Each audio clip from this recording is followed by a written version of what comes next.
가서 믿는 것은 세속적이다. 이런 안 했어요. 그러나 신봉교회는요, 그것이 아니고 공장력이 매다. 현실적인 것이 중요하다. 이렇게 해가지고 이론적인데 별로 매이지 않으려고 빨리빨리 적응을 해나가는 거예요.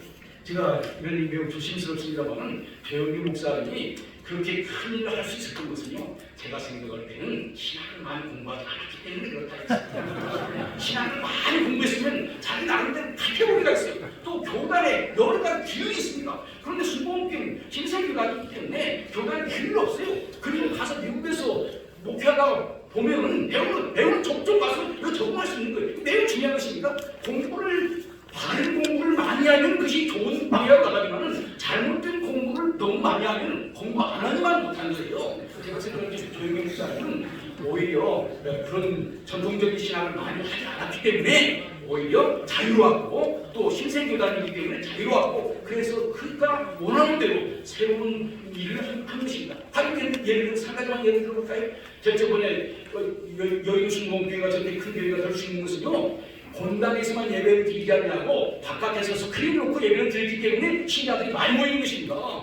그거 무시할 수 없는 거예요. 그 다음 1부, 2부, 3부 이런 거 했기 때문에 많이 모이는 거예요. 그런데요, 그렇게 스크린 가지고 예배 드릴 때 장로교에서 스크린 놓고 예배 드리는 것이 성서적이냐 아니냐 여기까지 많이 논쟁을 했어요. 저희 부모사는 그 논쟁을 거 없는 거예요. 아니 테레비 보고 눈물 흘리는데 왜? 드라마 보고 눈물 흘리는데 아니 설교 듣고 테레비 그 스크린 놓고 눈에 봤는데 그거 뭐 따뜻하게 보이느냐. 실질적으로 역사를 안 타면 좋은 거지. 여러분 이런 데서 너무 신학적 하면서 따지다 보면은 이미 다른 사람들에 의해서 치료당하는 건 아니지. 그리고 이 매체를 잘 활용하는 그 하이라이트는 뭐냐면요, 결국 국민일보를 만든 것입니다. 사실 국민일보를 만들기 전까지는요, 여의도 순복음교회가 한국교회 중심이라고 말할 수가 없어요. 국민일보를 만들어 보니까 한국교회 모든 목사님들이 국민일보를 통해서 자기의 존재를 나타내기를 원했고, 그 국민일보의 존재가 여의도 순복음교회를 이렇게 중심에 놨다. 이런 점에서 조영기 목사님이 매체를 잘 활용했다 이렇게 얘기할 수가 있는 것입니다. 여섯 번째는 조영기 목사님은 세계화 시대에 정말 귀한 역할을 했다고 하는 것입니다. 여러분들 조영기 목사님의 세계화를 가장 도움한 것이 누구냐면요, 오순절 선교사들입니다. 그 선교사들이요, 장로교 선교사들이 한국교회에 리더십을 넘겨주는 것은요 매우 오랜 시간이 걸렸습니다. 김진경 박사님이 그 분야에서 아주 전문가시지만요, 그러나요 순복음교회는 그러지 않았어요. 서대문에 전문가를 대접해놓고 젊은 사람들이 열심히 하니까 관장으로 선교사가 스스로 부관장으로 물러나고 그 조영기 목사님한테 당신 젊으니까 당신 해보세요 라고 리더십을 바꿔준 거예요. 이거 어떻게 보면 쉬운 것이 아닙니다. 전통적인 장로교회 전통적인 교회는요, 오랫동안 전직인들을 훈련시키고 리더십이 있다고 하면 굉장히 그때 넘겨지는 거예요. 그래서 선교계에서 가장 많이 일어나는 것이 리더십을 언제 이야기해주고 리더십을 이야기해줄 때에 그 갈등이 생기는 것입니다. 그런데 펄스톤이라고 조영기 목사님과 같이 활동했던 그분이 바로 조영기 목사님한테 리더십을 넘겨주고 자기가 조영기 목사님을 섬겼어요. 그것도 대단한 것이라고 저는 생각을 합니다. 그리고 이제 조영기 목사님이 어느 정도 성장하니까 조영기 목사님 국제 무대에 등장시켜준 것이 오순절 선교사들이 등장시켜준 거예요. 그리고 조영기 목사님이 그런 국제적인 활동을 할 수 있는 것이 다 어떤 네트워크를 통해서 한 것입니다. 바로 펄스톤이요, 조영기 목사님이 국제적으로 활동하는 데 있어서 중요한 참고 역할을 했습니다. 그렇기 때문에 조영기 목사님 전 세계에 나가서 여러 네트워크를 가지고 활동할 수 있는 것이지 한국 사람이 어떻게 있겠어요? 이런 점에서 조영기 목사님은 오순절이라고 하는 네트워크를 통해서 전 세계를 운행했고, 또 한 가지 더 중요한 것은 한국교회가 성장하니까 교회 성장을 바라는 많은 사람들이 한국교회를 모델로 해서 배우기로 원한 거예요. 그래서 CGI 처치 그로스 인터내셔널 거기를 통해서 전 세계 사람들이 왔고, 또 그 다음에 그 데이비드 조 이벤리칼 미션이라고 해서 조영기 선교 재단을 통해서 전 세계로 나눈 거죠. 두 가지가 있는 것입니다. 하나, 세계 사람들을 한국으로 불러와서 여의도 순복음교회의 성장을 가르치는 것이고, 또 하나는 조영기 목사님이 전 세계로 나가서 곳곳에 빌리그레임과 같은 그런 전도 집회를 하는 거죠. 그런데 빌리그레임과 조영기 목사님의 집회는 다릅니다. 빌리그레임은 예수 믿고 구원받는 이 전도 집회였다면 조영기 목사님은 물론 그렇겠지만 신유사였다. 아주 병 고치는 전형적인 오순절 역사를 한 거죠. 또 조영기 목사님 매우 실질적인 분입니다. 조영기 목사님의 세계 선교를 가능하게 한 요소가 뭐 있습니까? 중국 실업인입니다. 하려는 많은 대정이 들어가는데 순복음 실업인들과 그 대정들이 뒷받침을 해줬고 그 실업인들은 조영기 목사를 따라가면서 그 세계의 기업이 어떻게 들어가는가 했어요. 그래서 조영기 목사님은 전도지필만 하는 것이 아니라 같이 갈 때마다 실업인 대회를 해가지고 그 경제에 대해서도 얘기를 한 것입니다. 그런 점에서 조영기 목사님의 그 전도 집회가 예수 믿고 도망가만 여기에 중심이라면 조영기 목사님은 동네 메시지도 있지만 경제적인 메시지도 있고 신인 집회도 있고 보다 다채로웠다고 말할 수가 있는 거죠. 그래서 저는 조영기 목사님의 이 국제사역이 매우 중요하고 제가 여기에 대해서 너무 긴 논문을 썼습니다만 그 키워서는 그것입니다.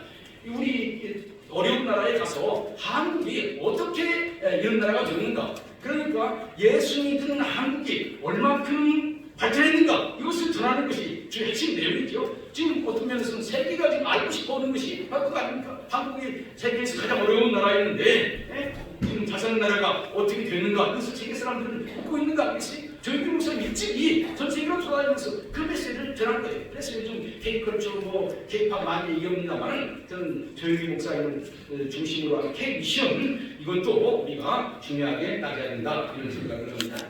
그 다음에 마지막으로 민주화 시대와 조영기 목사님에 대해서 얘기를 하려고 합니다. 조영기 목사님과 민주화 무슨 관계가 있을까? 조영기 목사님 그런 카리스마적인 인물이 카리스마는 민주화와는 대척되는데 이런 생각을 하는 분들이 있을 거예요. 저는 조영기 목사님이 근대적인 개념에 있어서 민적인 분연가 그건 잘 모르겠어요. 그러나 조영기 목사님의 사역을 잘 살펴보면요, 조영기 목사님 사실 팀 사역이라고 합니다. 사실은 처음부터 팀 사역했어요. 왜냐하면 조자신 목사님과 같이 한 거예요. 솔직히 말한다면 조자신 목사님이 여자이기 때문에 설교할 수 있는 사람을 했다가 간판으로 설교시키고 본인이 다 한 거예요. 그러니까 조자신 목사님이 난 할렐루야 정말했다 보면은 교회 주도권을 가지고 조자신 목사님의 내면적인 마음에 갈등이 상당히 많이 있다고 하는 것을 알 수가 있는 것입니다. 어떤 면에서 이런 점에서 조영기 목사님의 그 사업 가운데서 동양적인 그 모습이 있는 거예요. 아무리 그래도 장인어고 사유이기 때문에 그 다른 관계 같으면 많이 틀어지고 그러겠지만은 사유와 장모이기 때문에 갈등을 여러 차례 통합을 하고 나갈 수가 있는 거죠. 그러니까 제일 처음에 조영기 목사님 미니스트리는 남자와 여자가 같이 공동으로 하는 미니스트리였다고 하는 거예요. 조영기 목사님은 설교했고 최신 목사님은 전도를 했습니다. 어떤 면에서는 조영기 목사님이 서양에서 선교사들의 혹은 미국의 부흥사들의 메시지를 잘 듣고 훌륭한 메시지를 전했다면요, 각각 신자들 찾아가면서 눈물로 기도한 분은 사실 최자신 목사님이었던 거예요. 우리는 최자신 목사님의 그런 공로를 잊어버리면 안 된다고 생각합니다.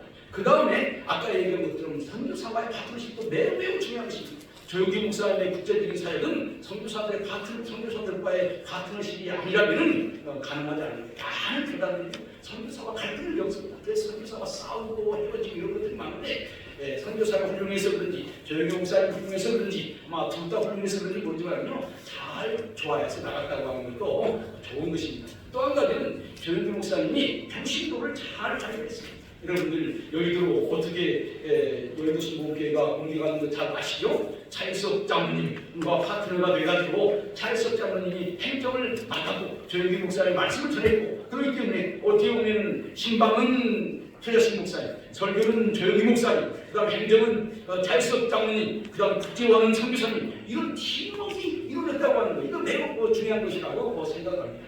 또 하나 그 조영기 목사님의 가장 큰 업적이라고 말한다면 후계를 세우는 데 있어서 민주적인 절차를 취했다고 하는 것입니다. 후계를 세우는데 물론 그 전에 조영기 목사님이 지성전을 지교화해가지고 분리시켜주는 거, 이것도 참 잘하신 거예요. 그래서 독립교회로 만들어진 거, 모든 걸 끝까지 본인이 가지려고 하는 것이 아니라 하나씩 나눠주는 작업을 이미 미리미리 했고, 그렇기 때문에 지금 여기에 그 영국 교회원들도 많이 와 계시다고 있습니다만 그거 매우 중요한 것이고, 그 다음에 이제 그 후계를 세우는 데 있어서 본인이 직접 관여하지 않고 교인들에게 맡겨놓고 교인들이 결정하는 것을 본인이 수행했다고 하는 것, 그것도 매우 중요한 것이라고 생각합니다. 어떻게 생각을 하면요, 자신감이 있었기 때문에 그런 행동을 할 수 있지 않았을까 그런 생각을 합니다만, 그래서 한국의 많은 대형교회들이